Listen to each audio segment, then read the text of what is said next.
अभी आते हैं कैपेसिटेंस की यूनिट की तरफ। तो कैपेसिटेंस का ऐसा यूनिट है फेराड। ठीक है, फेराड जो है ये बहुत बड़ा यूनिट है और बहुत ही कम कैपेसिटर इस तरह होते हैं कि जो फेराड में आपको वैल्यूज देते हैं।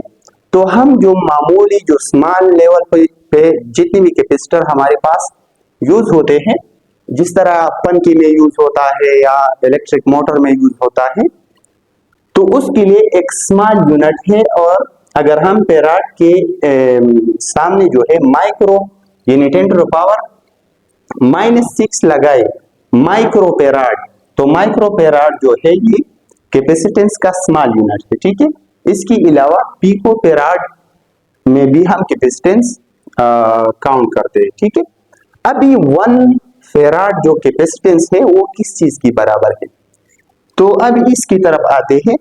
अगर आपके पास एक कैपेसिटर हो, आपने उसको अप्लाइड वोल्टेज दिया हो 1 वोल्ट का और उस कैपेसिटर पे चार्ज स्टोर हो जाए 1 कूलम का चार्ज, तो ये 1 कूलम का चार्ज इंतहाई बहुत ह्यूज अमाउंट ऑफ चार्ज है, तो ये मुमकिन नहीं है। ठीक है, अगर आपने 1 वोल्ट लगाया हो कैपेसिटर को, यहां पर 1 वोल्ट बैटरी हो, ठीक है, 1 वोल्ट बैटरी, इस 1 वोल्ट बैटरी की मदद से अगर इस प्लेट पर 1 कूलम चार्ज आ जाए, मतलब 10⁻18 या 10⁻19 चार्ज, बहुत ज्यादा चार्ज है। ठीक है, तो इस कैपेसिटी को फिर 1 फेराड कहा जाता है।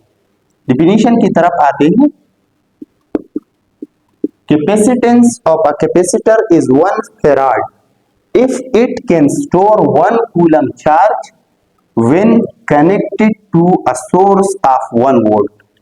अगर कैपेसिटर, यहां पर मैंने लिखा है, अगर कैपेसिटर 1 वोल्ट बैटरी के साथ अटैच हो और 1 वोल्ट बैटरी की मदद से इस कैपेसिटर पर 1 कूलम चार्ज आ जाए, तो इस कैपेसिटेंस को 1 फेराड कहा जाता है।